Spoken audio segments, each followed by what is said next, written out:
Hey, welcome back to my YouTube channel. My name is Tala, aka the Marketing Bully, and today we're going to do something a little different and actually talk about some marketing motivation to help you overcome some mindset blockages that you may be having that are preventing you from creating content and doing it consistently. I have been creating content online consistently since 2016. It has been a beautiful 8 years for me as a content creator, and I have done just about every form of content that you can. When I started creating content, doing like the short form videos for like 5 to 15 seconds was not a thing, and so it's changed a lot.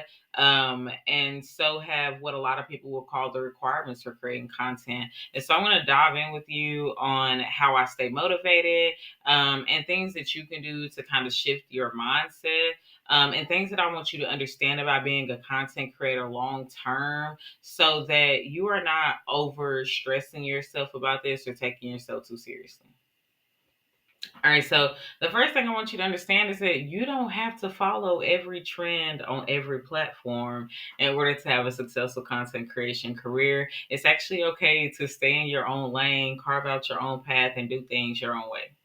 That's actually what I recommend doing. When you start trying to do everything that you see everyone else doing, you stretch yourself too thin. When you stretch yourself too thin, you become unmotivated and you start to become discouraged because you're trying to figure out why aren't they why are they getting the views and I'm not getting the views, but I'm doing what they're doing.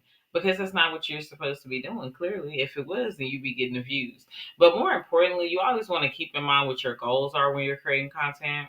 If your goal is to drive website traffic and drive revenue, you don't necessarily need to be following trends to do that. You need to position yourself as a thought leader by sharing educational content, insights into your industry and into your business, more content that helps to build trust with your audience.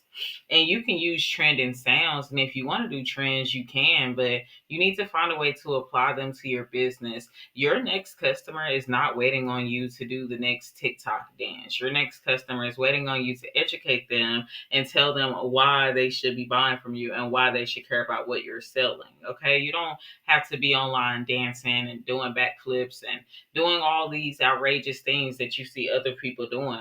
Just as many people as you see doing those things, there are just as many people who are not doing those things who are making money, if not just as much money as they are. Now, the thing too to also keep in mind is, platforms change all the time. And if you follow the trends, you're going to exhaust yourself trying to keep up with them. There are new trends every single day. Okay. Don't exhaust yourself trying to follow all of those trends.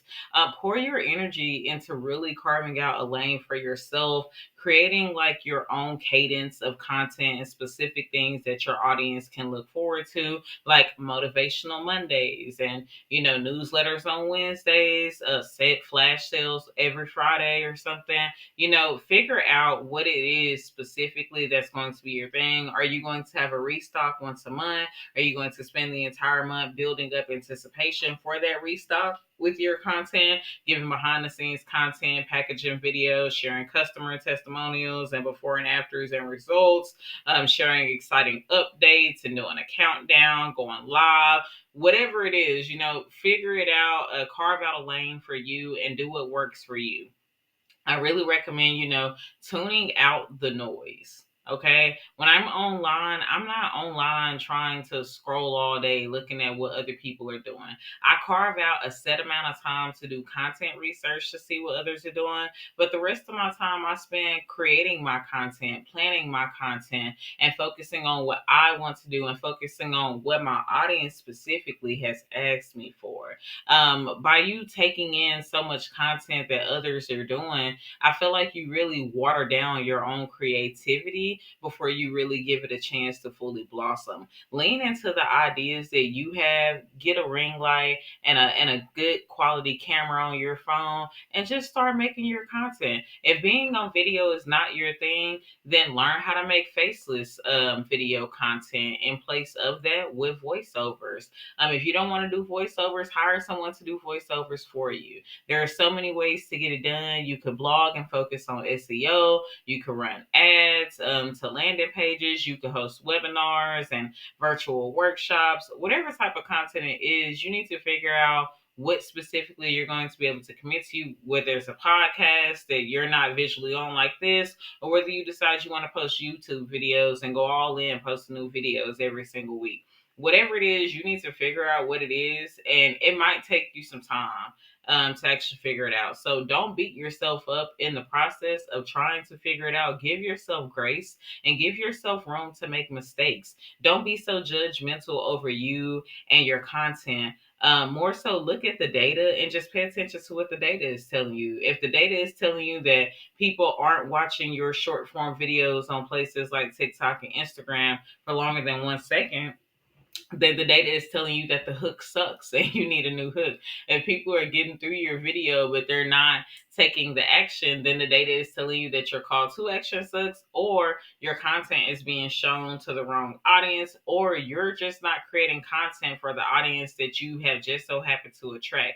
There are a lot of different reasons for why these things are happening. So the best thing you can do is stop beating yourself up, stop overthinking it, and just look at what the data is telling you.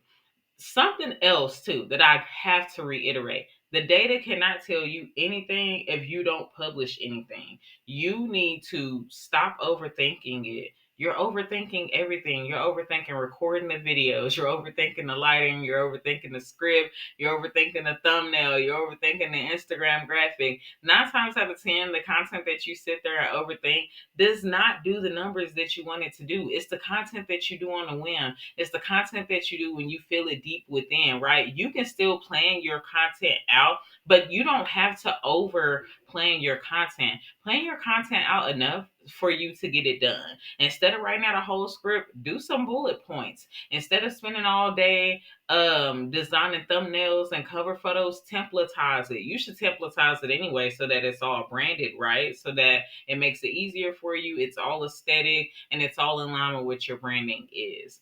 The point that I'm trying to make to you, though, mainly is that you stay motivated by making content, by giving yourself grace and space to learn. Once you accept that you're going to make mistakes and you have to learn how to actually do this, it gets a lot easier to do it. Once you accept that, oh, well, I don't know SEO, but I can learn, you'll start publishing those blog posts and those YouTube videos. Once you accept that I feel awkward on camera, but I'm going to do it anyway, you start posting those videos where you're awkward on camera, and you'll start to attract people who like that awkward content and who like the authentic version of you. Stop trying to put off this persona that you're someone that you're not. Get in front of that camera and be yourself.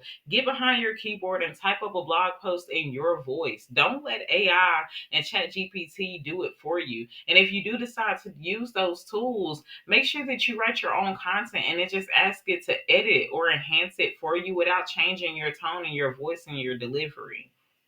There are so many ways for you to create content consistently. And the main thing to understand, especially from a business perspective, is that you don't have to be super passionate about making content every single day to make content successfully. The only thing you need to do is keep your goals in mind and show up to get the work done. If you take the time to batch create content once a week or twice a month and just schedule it out, you'll be creating consistent content in no time. But as long as you continue to sit there and make excuses and overthink and not publish the things that you create because they're not perfect, there will be nothing done. No progress will be made. And newsflash, nobody knows what perfect is because nothing is perfect. Every content creator makes mistakes. Every content creator has put out content that when they reflect on it, they're like, I don't really like this, but they leave it up because it's just part of the journey a lot of the time. You have to be okay with going on your own journey. And until you're okay with going on that journey,